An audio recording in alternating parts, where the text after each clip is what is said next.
going to be talking about procrastination. Why? Because procrastination seems to be one of the biggest challenges that students with ADHD face, and students that are neurodiverse, right? They tend to put things off.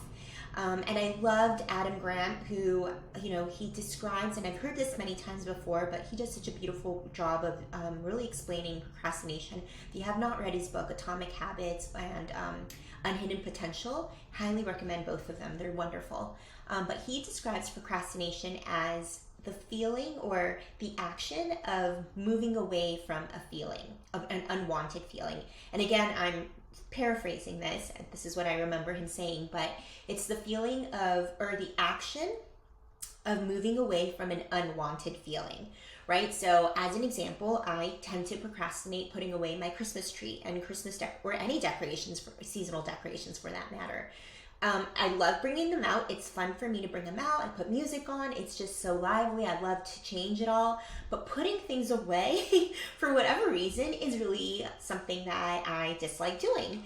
And after thinking about this, it's because it's not fun, right? We're going back to our normal decorations. We got to pull them out. I got to wrap everything, make sure everything's neatly organized, make sure everything fits and is organized to fit perfectly in the boxes, and then be able to put things back in my garage. And when my garage is organized, it makes it a lot easier for me to actually put things away. But when my garage, our shelves are a little bit messy, I don't even want to look at them. I don't even want to go there, right? And so it's the feeling that I get from seeing these shelves so messy that I don't want anything to do with them, and so I rather just leave them out. What helps me is accountability. So knowing that someone's going to come visit my house. Oh gosh, got to put away all our Easter decorations because Easter was last week, right? Or,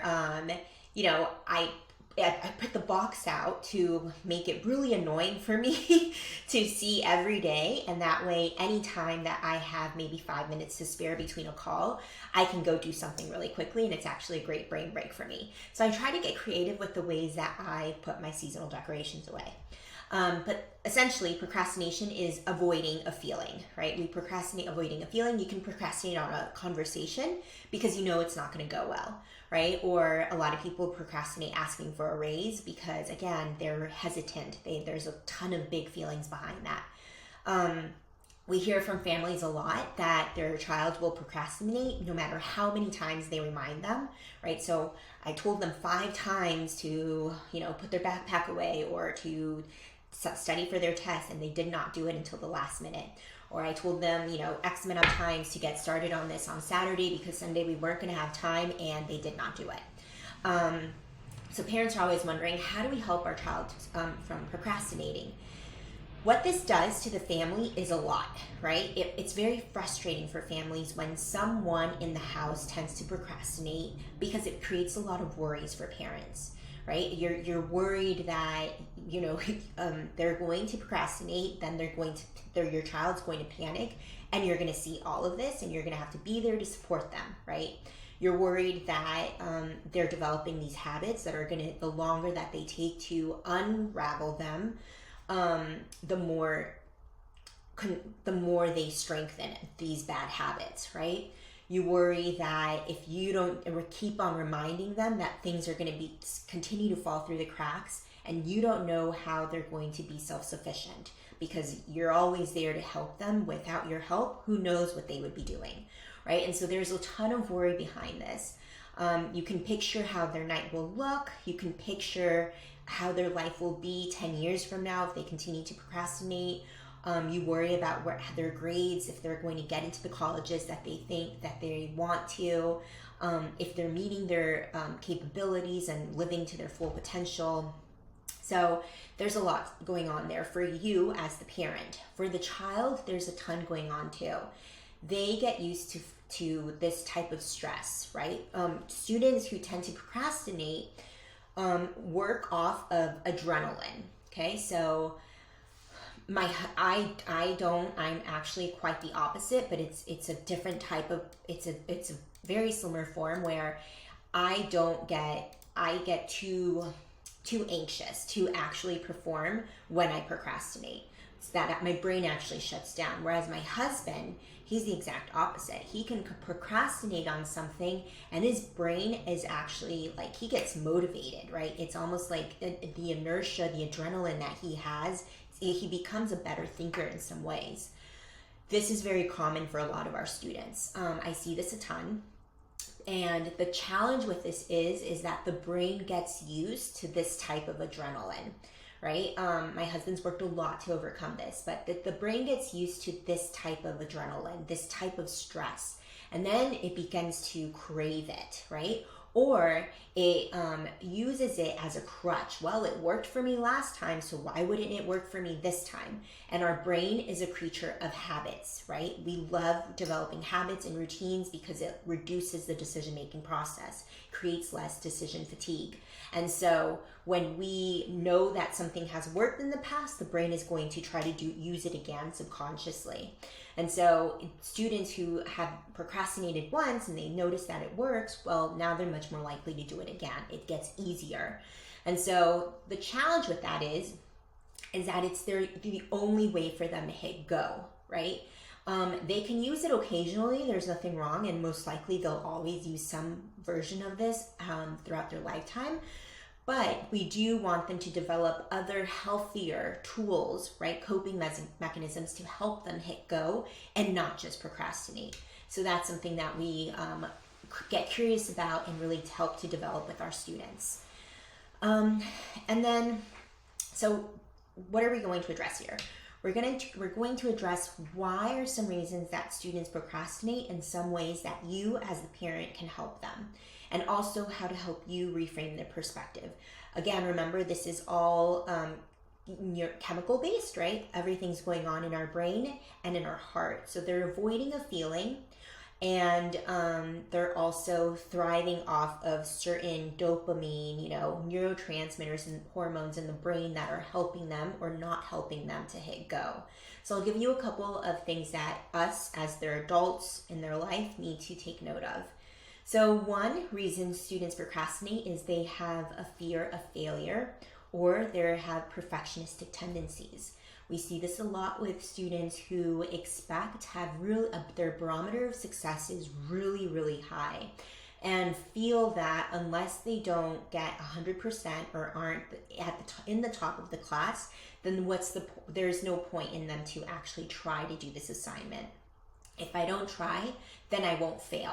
Right? That's their mindset.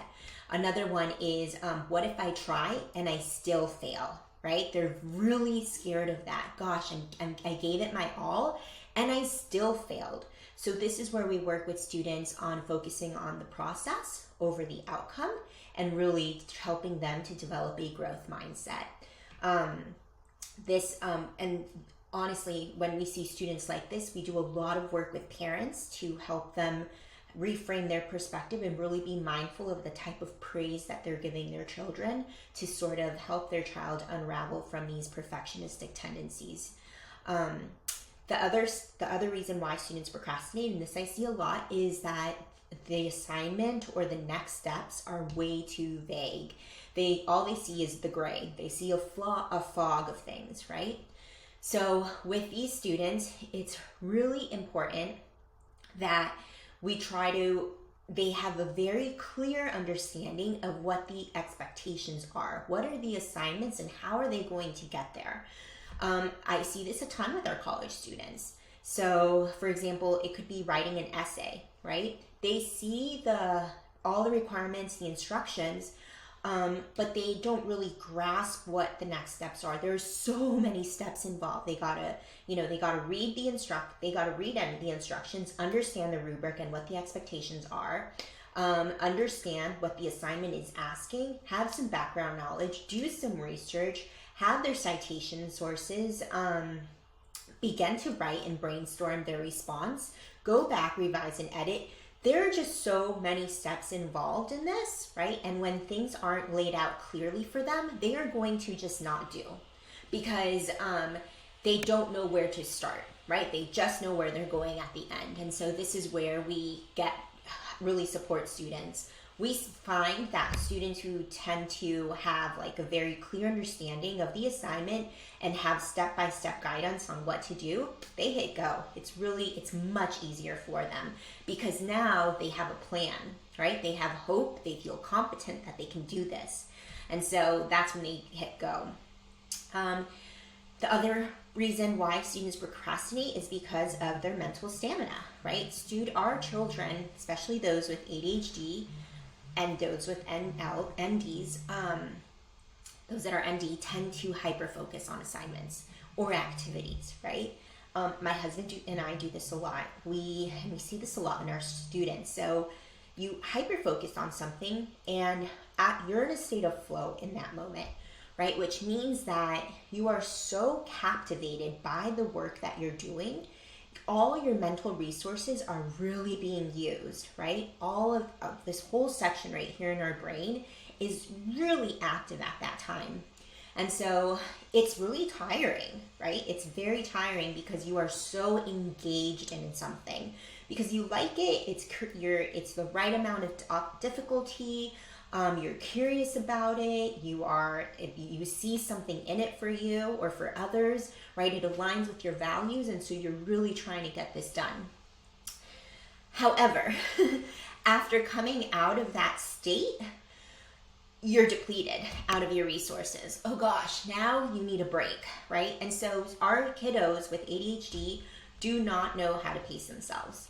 And Dr. Ned Hallowell will talk a lot about this, but it's almost like you hit go, you sprint, and you sprint for too long, and now you're out of gas, right? And so that is something we really want to be mindful of too, to help them pace themselves. We see this a lot too with students who have really overscheduled calendars. So students who almost have no downtime or no unstructured time or time don't have enough time for their social activities or things that bring them joy. That's very depleting because they're on the entire day, right? And so at the end of the day, they don't have any energy. They're truly depleted of their resources. And so, we notice that we work a lot with families on trying to see, is this the best schedule for this child, or what changes are needed in order for this child to be able to have a much more balanced life and be able to handle the demands of school.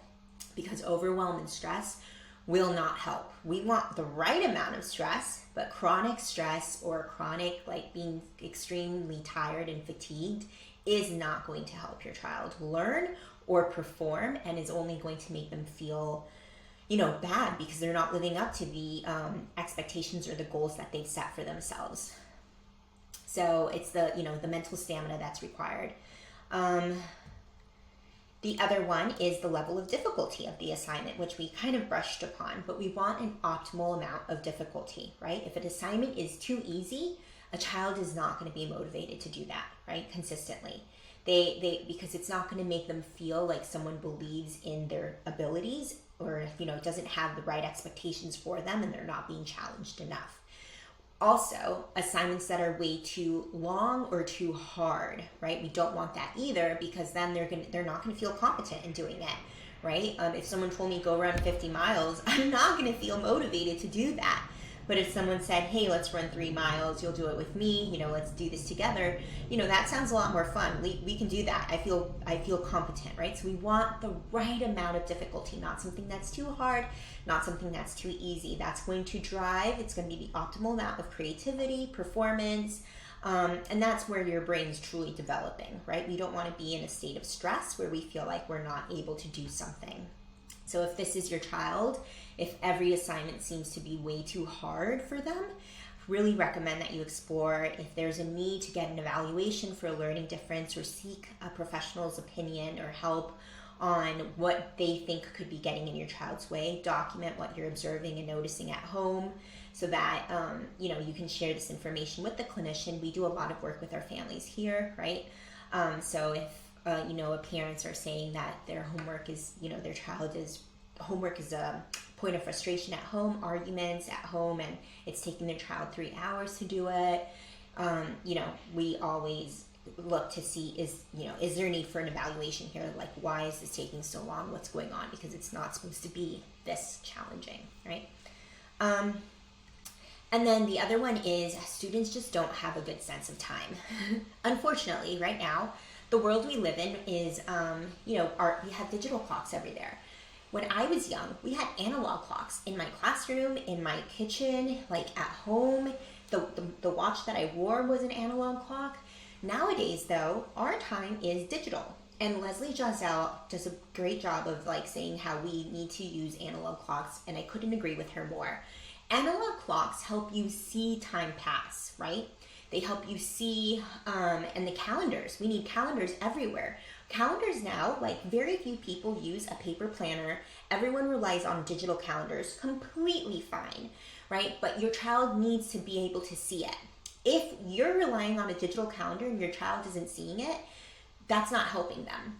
They need to see the days of the week. They need to see the months. So many students we work with don't know the order, the sequence of the months of the year. And they could be in high school and they don't know it. And these kids are bright. It has nothing to do with intellect. It's just that they have not seen it enough. They haven't been exposed to it to be able to really integrate time, right? Time is everything. It doesn't mean just time on a clock. It's time and the days of the week, the month. So they need to be able to see all of this. So if your child's not using a calendar, no problem at all. Just stick it somewhere where they can see it. If you're using a digital calendar, display it somewhere in your kitchen for your child to be able to see this. They need to see time. They need to see how you plan, how you add things to your calendar. The more that they are exposed to this, the more that they will begin to internalize time, right? And it's a very organic way for you to do it, so you're not giving them a lecture or having them sit down and let's memorize this. No, it's just, they're just exposed to it. And yes, analog clocks everywhere.